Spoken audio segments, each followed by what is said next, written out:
Bonjour, je m'appelle Shekina, je suis actuellement en formation pour devenir pasteur au centre de vie et j'ai la joie de pouvoir vous accueillir aujourd'hui pour ce message.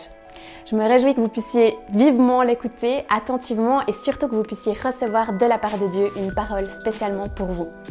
Alors n'hésitez pas à vous abonner pour suivre tous nos prochains messages et soyez bénis.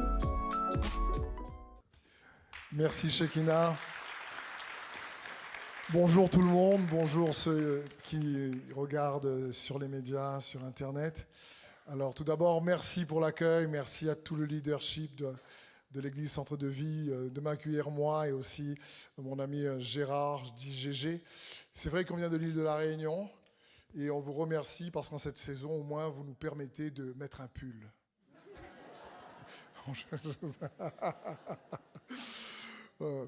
En tout cas, c'est une réelle joie, comme disait Shekina. Donc, je suis marié à une magnifique et merveilleuse femme qui s'appelle Sandrine. Je suis papa de 3 enfants, un grand garçon de 18 ans et un autre de 15 ans et une magnifique princesse de 12 ans. Donc, j'ai la joie vraiment de pouvoir aussi les avoir et je les remercie s'ils regardent puisque ça fait quelques jours que je suis, on va dire, en France et en Suisse. On va rentrer demain un petit peu, reprendre un peu de chaleur, mais en tout cas, vous avez aussi un magnifique pays, même s'il y a du vent et qu'il y a un peu de pluie et qu'il fait un peu froid, ça reste quand même joli. Donc, merci pour votre accueil. C'est une joie d'être là. J'aimerais donc, comme vous êtes dans cette série sur les situations impossibles, j'ai le privilège et l'honneur de pouvoir emboîter le pas et essayer d'apporter ma contribution à cette série. Et j'espère que vous allez être fortifiés dans votre foi par rapport au message que j'aimerais vous partager, dont le titre s'intitule « Se positionner pour faire l'impossible ». Comment se positionner spirituellement, comment se positionner dans son identité en Christ pour faire l'impossible. Alors, j'aimerais d'abord vous dire qu'expérimenter l'impossible ne dépend pas en réalité uniquement que de la puissance de Dieu.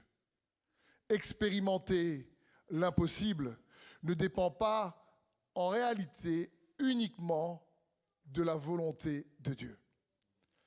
Expérimenter l'impossible donc ne dépend surtout pas des attaques du diable ou son désir de nous stopper dans notre désir d'expérimenter les impossibilités de la foi. Parce que expérimenter l'impossible dépend également en grande partie de notre capacité à collaborer avec Dieu. Parce que Dieu aime tout le monde. Dieu désire bénir tout le monde. Mais pas tout le monde a la même capacité dans la manière de collaborer avec Dieu. Il en est de même de la qualité de ta vie, par exemple, ou de ma vie. La qualité de notre vie en Christ ne dépend pas uniquement de l'amour que Dieu a pour chacun d'entre nous. Et pourtant, Dieu vous aime, frères et sœurs. Et la qualité de notre vie ne dépend pas uniquement même de son désir de nous bénir. Parce que la Bible dit que nous sommes bénis de toutes les bénédictions spirituelles dans les lieux célestes. Mais si ça c'est écrit, c'est pas pour que ça reste suspendu dans les lieux célestes. Et donc, il est bon de se rappeler que la qualité aussi de ta vie chrétienne, à côté de l'amour que Dieu a pour toi, à côté de son désir de te bénir, à côté même des attaques du diable, la qualité de ta vie dépend également en grande partie de la qualité de ta collaboration avec Dieu. Et ça, c'est important. Et j'espère qu'avec ce message, je vais pouvoir vous aider à mieux collaborer avec lui. Parce qu'on pourrait donner à la fois ce synonyme collaboration. La foi, c'est nous permettre de collaborer avec Dieu. Et si on parle d'impossibilité, alors on parle de foi. Parce que la Bible dit que tout est possible pour celui qui croit. Et donc, on parle de collaboration. J'aimerais te dire, la prochaine année de ta vie, les prochains mois, les 2 prochaines années, les 5 prochaines années, va dépendre en réalité de la collaboration que tu as avec Dieu aujourd'hui. On a une responsabilité dans notre collaboration avec Dieu qui est capable de changer beaucoup de choses pour le futur qui arrive dans notre propre vie. Parce que Jésus désire que nous puissions expérimenter cette vie impossible, ou si tu préfères, cette vie surnaturelle qui transforme les impossibilités en possibilités.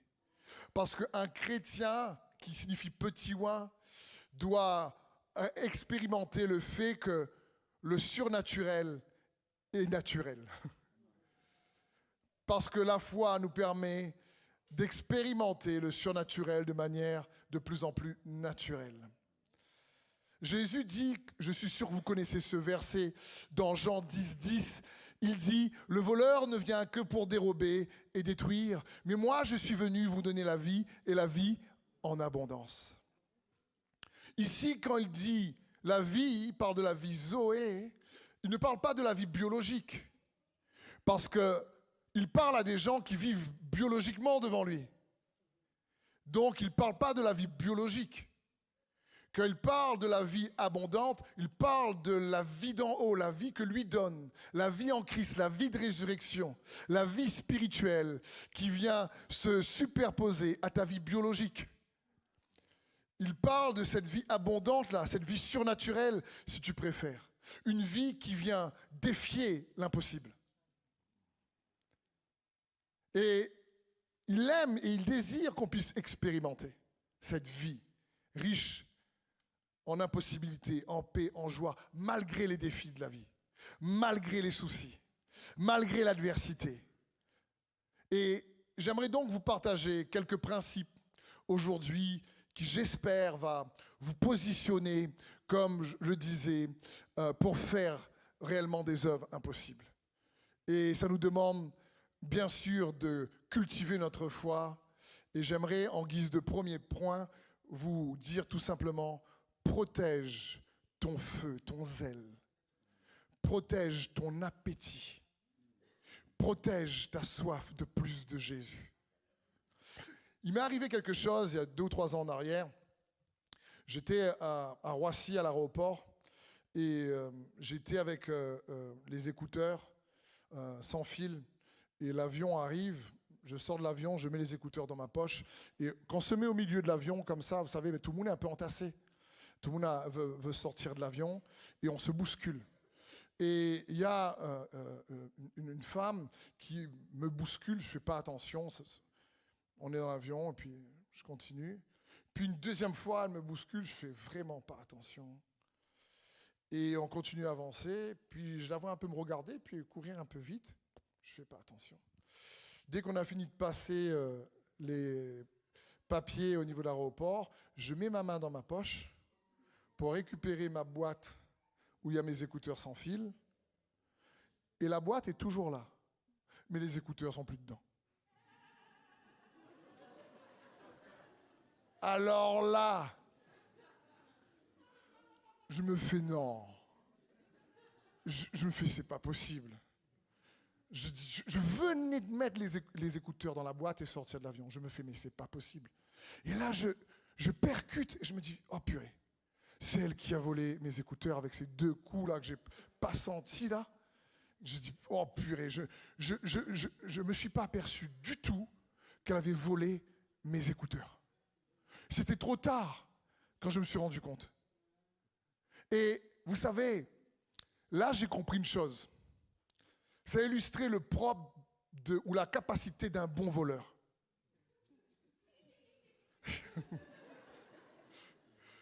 Un bon voleur te vole sans que tu t'en aperçois.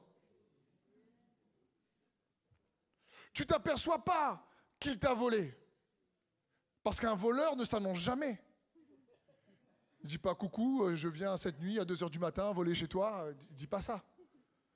Donc le propre d'un bon voleur, c'est de voler sans que tu t'en aperçoives. Et Satan fait la même chose avec nous. Il nous vole des choses sans qu'on s'en aperçoive. Ou quand on s'en aperçoit, c'est trop tard. Je prends l'exemple du peuple d'Israël.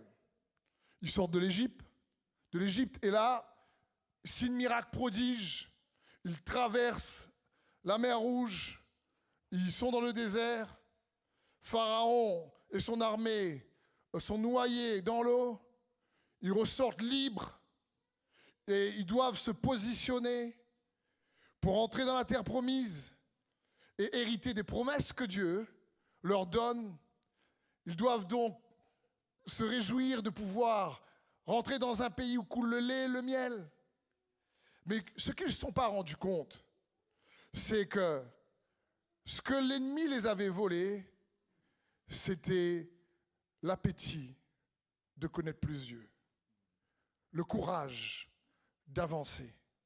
C'était réellement la passion pour se battre et aller prendre possession de la terre promise. Le peuple d'Israël ne s'était pas rendu compte que l'ennemi avait volé leur motivation. L'ennemi avait volé leur espérance de plus de Dieu. Pourtant, ils suivaient Dieu jour et nuit, dans la colonne de nuée et dans la colonne de feu. Mais ils ne se sont pas rendus compte. L'ennemi avait volé leur appétit. L'ennemi avait volé leur soif, leur courage de se battre. Et parfois, lorsqu'on traverse des saisons difficiles dans la vie, on ne se rend pas compte que peut-être, il y a certaines saisons où il faut que tu survives. Et quand tu as la victoire, tu es soulagé. Mais tu ne te rends pas compte que cette victoire, malgré tout, a été au détriment, peut-être, de ton zèle, de ton appétit, de ta passion. Et du coup, Seigneur, je t'aime, mais c'est bon, quoi. Stop. Le strict nécessaire, je vais me contenter du désert, quoi. Parce que déjà, le soir, il fait froid, la journée, il fait chaud. Et le propre d'un voleur qui vole bien, si tu ne te rends pas compte qu'il te vole. Et dans Jean 10, Jésus dit, le voleur ne vient que pour voler, dérober et détruire. Et combien d'enfants de Dieu que nous sommes, comme mes AirPods, se font voler et pourtant ne se rendent pas compte. Quelques exemples. La déception est un voleur de passion. Un autre exemple. La culpabilité est un voleur de joie. La honte est un voleur d'assurance. La peur est un voleur de courage. L'inquiétude est un voleur de paix. La jalousie est un voleur d'unité. La condamnation est un voleur de liberté. Et je pourrais encore continuer. Et des fois, on ne s'en rend pas compte. Et on se fait voler par ces mensonges que l'ennemi essaie de nous faire croire. Parce que comprenons bien, un mensonge et une vérité n'ont pas d'effet tant qu'on n'y croit pas. Si je dis à un enfant, il y a un monstre sous ton lit, et s'il croit, c'est cuit. Il n'y en a pas, mais le fait qu'il croit au mensonge, il va extraire les effets de ce mensonge, qui est la peur, qui est l'intimidation. Donc dès qu'on croit un mensonge, on va extraire de ce mensonge les effets néfastes de ce mensonge. Le mensonge n'a uniquement que de l'efficacité si on le croit. Il en est de même de la vérité. Jésus est mort et ressuscité pour quiconque croit. Mais si personne ne le croit, ne le reçoit, cette vérité ne va pas produire en eux les effets extraordinaires de la liberté qu'on a en Jésus-Christ. Donc, pour te positionner, j'aimerais t'encourager à protéger, à préserver ton appétit. Ne laisse pas le diable venir voler ton appétit, ta soif de plus de Jésus. Parce que pour aller expérimenter l'impossible, il faut aller chercher. Il faut saisir. Parce que la foi, c'est de croire que Dieu existe et qu'il récompense ceux qui le cherchent. Il récompense ceux qui le cherchent. Tu ne l'as pas encore trouvé, tu le cherches uniquement, il a déjà envoyé la récompense. Et c'est son cœur. Parce que, humainement parlant, c'est pareil. Lorsque quelqu'un n'a pas d'appétit dans le naturel, en général, on peut lui poser la question en lui disant « Mais qu'est-ce qui ne va pas? Tu n'as pas le moral? Qu'est-ce qui est venu couper ta faim? Tu n'es pas bien ?» Et quand quelqu'un n'a plus d'appétit pour les choses d'en haut et Christ, comme un chrétien, ça signifie peut-être qu'il a été volé, mais sans s'en rendre compte. Et donc j'espère que le Seigneur va venir vous attiser, vous embraser, et comme j'aime dire, vous empuissancer avec son feu. Parce que le Saint-Esprit, c'est le feu. Et en guise de deuxième point, pour vous positionner, nous aider les uns les autres à nous positionner, à expérimenter, à faire des choses impossibles, j'aimerais nous encourager à engager, moi j'appelle ça des forces spirituelles qui travaillent en synergie pour activer l'impossible. Il y a plusieurs forces spirituelles qui travaillent en synergie pour activer l'impossible. Je ne vais vous en donner que trois. Trois qui, j'espère, va venir vous donner envie d'aller chercher plus Jésus pour vous-même. La première force, on parle de capacité à activer l'impossible, c'est la prière. La prière. Jacques 5,16 nous dit « La prière fervente du juste a une grande efficacité. » La prière est extrêmement puissante. La prière régénère, la prière libère l'énergie, la prière active de l'énergie, la prière te charge d'énergie spirituelle. La prière t'édifie toi-même, notamment lorsque tu pries par l'Esprit, comme dit la parole de Dieu. Et la prière est aussi une plaidoirie. C'est-à-dire que tu apprends à argumenter ta cause pour que Dieu puisse agir puissamment. Comme il est écrit dans Isaïe, « Venez, plaidons, faites monter vos arguments pour votre défense. » Et ça, c'est important, parce que apprendre à prier de manière de plus en plus pertinente et habile va nous faire aussi gagner du temps et de l'énergie. Parce que parfois, ça nous arrive à tous, dans la prière, de demander à Dieu de faire des choses que lui nous demande de faire. Et après, on ne comprend pas pourquoi ça ne marche pas. Et on demande à Dieu de faire des choses que lui nous demande de faire. Dieu dit au peuple d'Israël, allez prendre la terre promise. Et si le peuple d'Israël dit, Seigneur, envoie-nous la terre promise. Et Dieu dit, non, non, non, va prendre la terre promise. Et le peuple d'Israël dit, non, non, envoie-nous la terre promise. Et en général, on peut tous, peut-être des fois, se tromper dans notre demande. Mais la prière, mes frères et mes sœurs, c'est aussi un moyen d'aiguiser ta capacité à utiliser l'arsenal du ciel. Tout à l'heure, Pasteur Olivier parlait de la victoire et des armes qu'on a.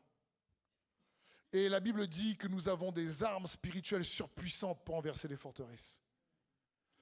Mais c'est pareil. Notre capacité, ou si tu préfères, notre habilité à savoir utiliser ces armes de manière à propos en fonction des situations adverses, c'est aussi important. On n'enfonce pas un clou avec un tournevis, mais avec un marteau. Et chaque arme de Dieu, chaque arsenal à notre disposition a des cibles particulières. Et s'exercer à la prière nous apprend à les pratiquer. Le nom de Jésus, le sang de Jésus, le bouclier de la foi, l'épée de l'esprit, la parole de Dieu, il est écrit que sont des armes surpuissantes et qu'il faut qu'on puisse les utiliser, apprendre à mieux les utiliser et les infuser dans notre manière de prier pour gagner en efficacité. Et pas juste demander à Dieu des choses que lui nous demande. C'est pour ça qu'aussi la prière, c'est apprendre aussi quelque part à plaidoyer de manière efficace. Pour sa cause, il y a plein d'exemples dans les Écritures. Mais il y a un témoignage que j'aimerais vous partager. C'est un papa qui aimait le Seigneur de tout son cœur. il avait une fille unique, une petite fille, et cette fille tombe gravement malade. Il sert Dieu avec tout son cœur, avec sa femme à l'église, et il prie, il jeûne, et la santé de leur fille unique s'aggrave. Et il prie à chaque fois, le soir, il verse les larmes et il dit « Seigneur, ne prends pas notre fille, ne prends pas notre fille. Seigneur, ne prends pas notre fille. » Et il s'est mis, il dit à sa femme « Je vais mettre un temps à part pour sa maladie. » J'ai prié, jeûné. Et au bout de quelques heures, lorsqu'il s'est mis à part, il arrive le soir chez lui avec sa femme. Il dit « Écoute, son état, sa femme lui dit quand il rentre, son état s'est encore aggravé. Alors il dit, écoute, viens avec moi, on va prier. Et ils se mettent tous les deux à genoux. Et il dit à sa femme, laisse-moi prier, s'il te plaît. Voilà ce que j'ai reçu dans mon cœur. Il dit, Seigneur, on n'a pas compris. Je ne veux pas te prier en te demandant de ne pas prendre ma fille. Mais Seigneur, en réalité, je te prie en te disant, je te donne ma fille. Je m'abandonne entre tes mains. Parce que ce n'est pas toi qui veux la prendre. La mort ne vient pas de toi. La maladie ne vient pas de toi. Tu es le Dieu qui donne la vie. Alors il dit à sa femme, on s'est mal positionné dans notre prière. Au lieu de demander à Dieu de ne pas prendre notre fille, on va dire, Seigneur, au contraire, je te donne notre fille. Parce que tu es le Dieu de la vie. Et vous savez quoi? Sa fille s'est réveillée le lendemain matin totalement guérie.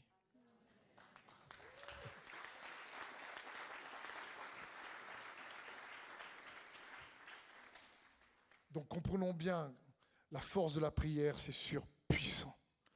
Et la prière est un lieu où tu te rafraîchis, il y a un lieu de rencontre avec Dieu.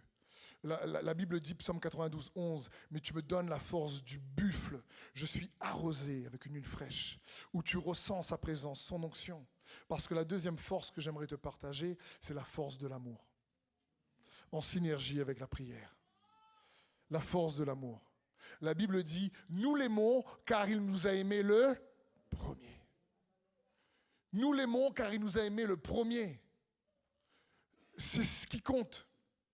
Parce que quand tu cherches Dieu et que tu collabores avec lui, que tu as des moments puissants avec lui, tu réalises que Dieu t'aime. Mais quand Dieu t'aime et que tu expérimentes son amour véritablement, alors son amour, vous savez, produit en nous une réciprocité. C'est-à-dire, elle te pousse à l'aimer en retour. C'est la bonté de Dieu qui nous pousse à la repentance. Si tu préfères, c'est son amour qui nous donne l'énergie et la force de changer en retour. Parce que la Bible dit que nous sommes transformés en la même image de gloire en gloire comme par le Seigneur l'Esprit.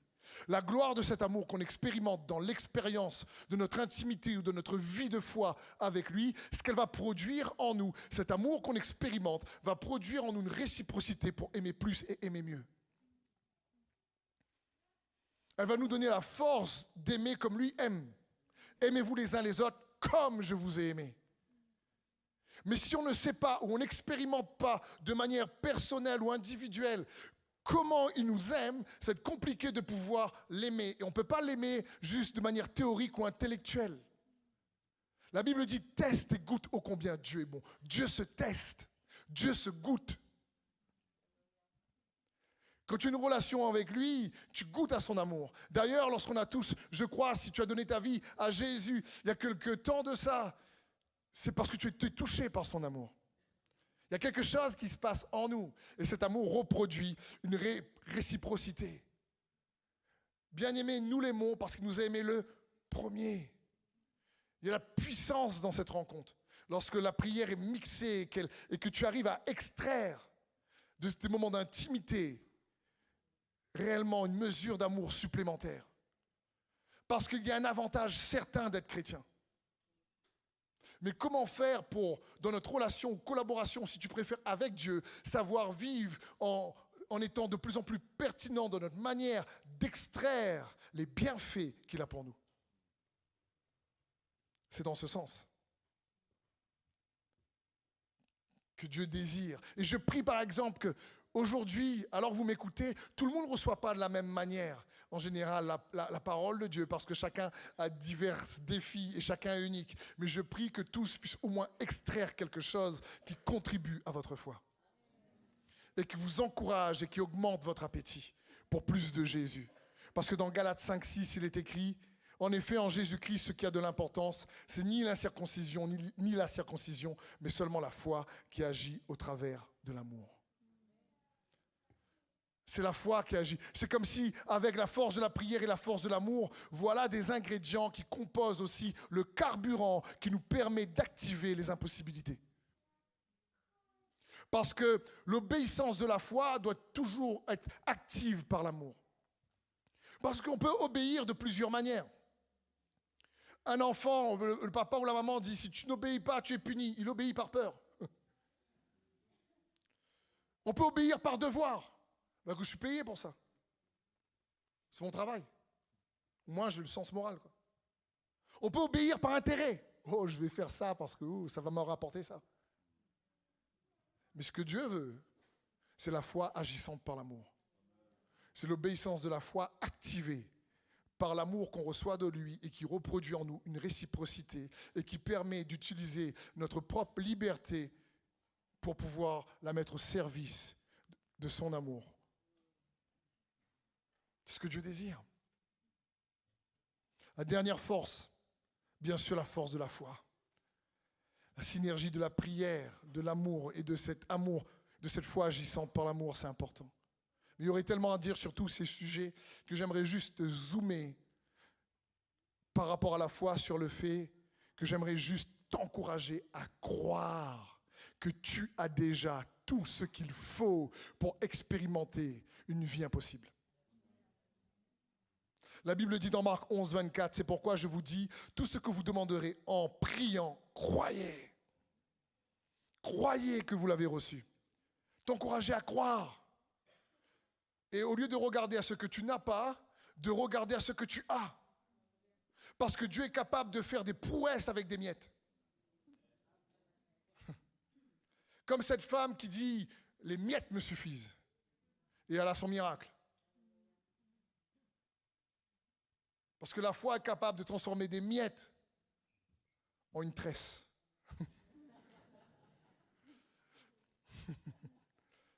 Et nous sortir de la détresse. C'est un jeu de mots. Merci, merci. Merci, merci.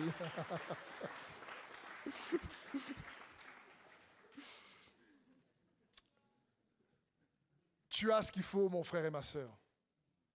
Ne regarde pas à tes incapacités, ne regarde pas juste à ton passé, ne regarde pas juste aux erreurs, ne laisse pas le voleur qui est la condamnation, la honte, la culpabilité venir réellement te voler cette vie spirituelle abondante que Dieu a pour toi. Peu importe ton âge, peu importe ton genre, comprends bien que qu'on soit homme ou femme, ce que Dieu désire, c'est que tu puisses vivre cette vie qu'il a prévue pour toi. La Bible dit dans 2 Pierre 1, 3, comme sa divine puissance nous a donné tout. Dis avec moi, tout.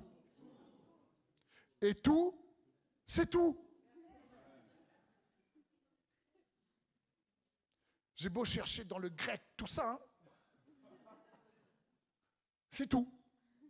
Parce que j'aime dire, vous savez, la parole, tu peux la prêcher en hébreu, en grec, en français, en latin, en espagnol, en anglais. Sa parole est d'abord lumière. Au commencement était la parole était avec Dieu, la parole était Dieu. En elle, il y avait la vie, et cette vie était la lumière. Mais à ceux qui l'ont reçu, la parole, elle leur a donné le pouvoir de devenir enfants de Dieu, lesquels sont nés ni de la chair ni du sang, mais de la volonté de Dieu. Quand sa parole que tu reçois, et c'est ce que j'espère pour toi, devient lumière en toi, elle chasse les ténèbres.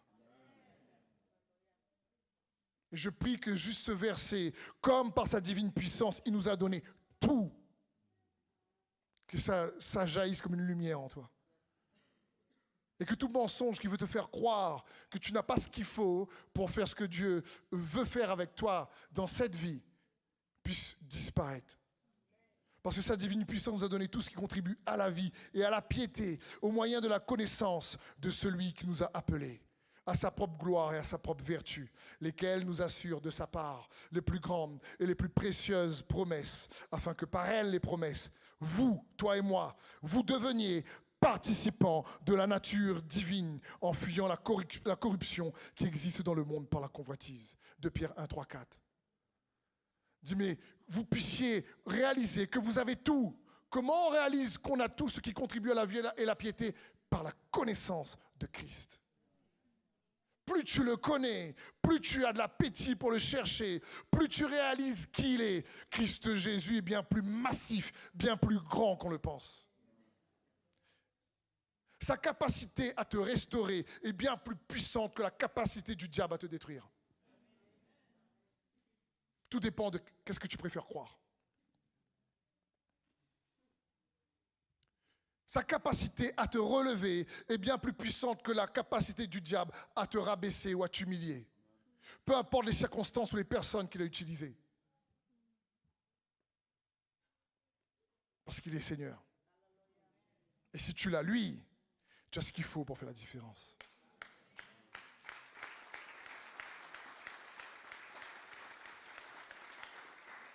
À Jésus soit toute la gloire. Est-ce que le groupe de louanges peut venir, s'il vous plaît? J'aimerais terminer ce message par une histoire. Une histoire qui m'a touché et qui est une belle illustration. C'est l'histoire d'un homme riche qui, avec son fils, un jeune adulte, sont passionnés de collection d'œuvres d'art. Ils collectionnent les tableaux, les Van Gogh, les Picasso, les Rembrandt, les Sony. Non, c'est pas vrai. C'est pour voir si vous suivez ça. Ils collectionnent les super tableaux. Mais malheureusement, c'était en temps de guerre. Et il avait peur qu'on appelle son fils à la guerre. Et un beau jour, les militaires viennent chercher son fils. Et du coup là, il commence à baliser et il prie surtout pour que son fils ne meure pas à la guerre. Mais 2 ans après, il reçoit un courrier et la nouvelle dramatique arrive. Son fils est mort. Cet homme riche est abattu. Lui, il n'avait qu'un seul fils. Il avait tout mis, tout son amour pour ce fils. Malgré la richesse, les propriétés qu'il avait, il était désespéré. Il a sombré dans la tristesse. Quelques années après, quand la guerre est terminée, dans sa grande maison, un jeune homme sonne et demande à le voir. Ce jeune homme était le camarade de chambre, le soldat qui s'était lié d'amitié avec son fils. Il dit, monsieur, je tenais à venir vous voir parce que je suis le camarade de chambre de votre fils. Et j'aimerais vous dire que votre fils est un héros parce que si je suis en vie, c'est grâce à lui. C'est lui qui m'a sauvé. Et il me parlait de votre passion commune, de ces tableaux que vous avez. Et je sais que vous n'avez pas eu l'opportunité de le revoir, mais je suis aussi un simple artiste. Et en souvenir de votre fils, je vous ai peint son portrait. Comme on échangeait dans notre chambre avec le sourire et l'âme héroïque qu'il avait. Et là, le père se met à pleurer. Et le soldat lui montre le tableau. Et là, le père n'en revient pas. Il dit, mais waouh, l'expression de mon fils, sa joie, son sourire. Il dit, c'est le plus beau tableau que j'ai. Je vous remercie.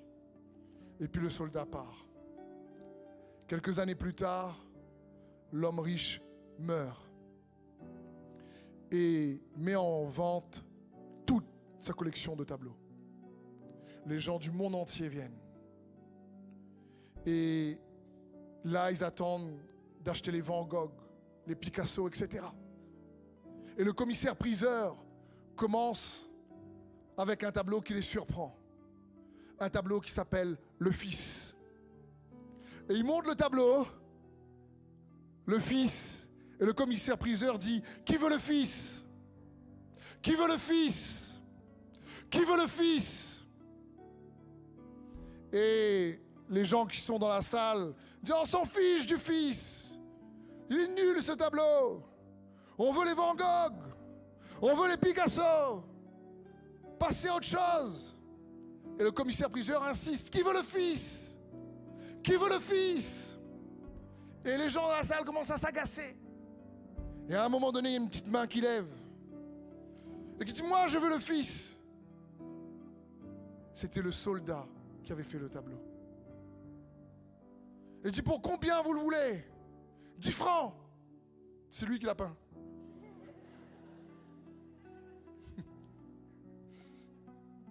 Et le commissaire-priseur, 10 francs une fois, 10 francs 2 fois, 10 francs 3 fois. Qui veut le Fils? Le tableau est vendu à ce monsieur.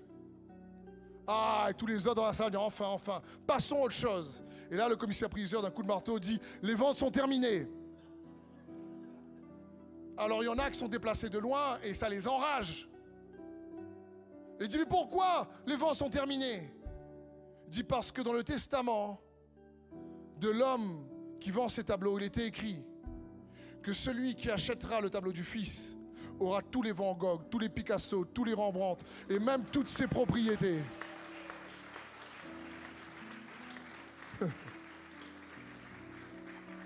Celui qui avait le Fils avait le reste. Quand tu as Jésus le Fils, tu as le reste. C'est lui qui nous a donné tout ce qui contribue à la vie et à la piété. Et ma question ici, c'est qui veut le Fils? Qui veut plus de Jésus? Qui veut le Fils? C'est comme si la voix du Père se fait entendre du ciel et nous dit à tous, qui veut le Fils? Qui veut Jésus? Pour réaliser que celui qui a le Fils, c'est celui-là qui a la vie. Comme il est écrit. Amen. Est-ce qu'on peut acclamer Jésus, frères et sœurs? Parce qu'il est glorieux. Parce qu'il est majestueux. Est-ce qu'on peut juste fermer les yeux un moment, s'il vous plaît? Et j'aimerais te demander si tu, aujourd'hui, es là dans ce lieu, que tu te dis, tu te rends compte que tu t'es éloigné de Jésus, ou tu ne connais pas Jésus. Et que tu te dis, moi, j'ai besoin du Fils. Moi, j'ai besoin de réellement d'avoir cette vie riche en paix, de participer à sa nature divine, qui signifie participer à sa paix, à sa joie, en son espérance, à sa victoire. Parce que tu désires plus de lui. Parce que tu désires revenir vers lui. Parce que tu as été volé par des mensonges. Mensonges peut-être de la honte, de la condamnation. Tu as été captif de ces mensonges. Mais aujourd'hui, j'aimerais te dire que le Fils est là. Sa présence est là dans ce lieu au milieu de nous. Et qu'il attend patiemment avec amour. Que tu puisses dire, moi, je veux collaborer avec le Fils. Moi, j'ai besoin du Fils. Alors si c'est ton cas, est-ce que tu peux lever la main là où tu es, s'il te plaît? Merci, merci, merci, merci, merci, merci. J'aimerais vous encourager. Est-ce qu'on peut tous se mettre debout, s'il vous plaît? J'aimerais encourager tous ceux qui ont levé les mains. Si vous pouvez venir vous avancer, j'aimerais prier pour vous, s'il vous plaît. Si vous êtes là-haut et ici, j'aimerais vraiment qu'on prie ensemble. N'ayez pas de gêne, n'ayez pas de honte. C'est entre vous le Seigneur. Est-ce qu'on peut encourager ses frères et ses sœurs? Parce que je crois que le Seigneur veut briser beaucoup de chaînes et qu'il veut guérir beaucoup de cœurs. Le Seigneur veut vous positionner pour faire l'impossible. C'est un Dieu qui vous aime. C'est un Dieu de grâce et qui pardonne. C'est un Dieu qui a mis à nos dispositions des armes spirituelles pour triompher des œuvres des ténèbres. Alors, pour tous ceux qui se sont avancés, avec les frères et sœurs à l'arrière, si on peut tous ensemble prier cette prière, s'il vous plaît. Est-ce qu'on peut dire, Jésus, aujourd'hui, je viens devant toi et je désire à nouveau proclamer, déclarer que je crois dans mon cœur que tu es Seigneur. Je confesse de ma bouche que tu es ressuscité des morts. Jésus, je sais que tu m'as pardonné de tous mes péchés. Jésus, je reçois ton pardon. Je reçois une plus grande mesure de grâce. Je sais que tu m'aimes. Alors Jésus, je déclare que mon nom est inscrit dans ton livre de vie. Merci de me donner ta paix. Merci d'augmenter en moi cet amour de manière réciproque. Parce que je t'aime. Parce que tu m'as aimé le premier. Amen. Plus haut que tout.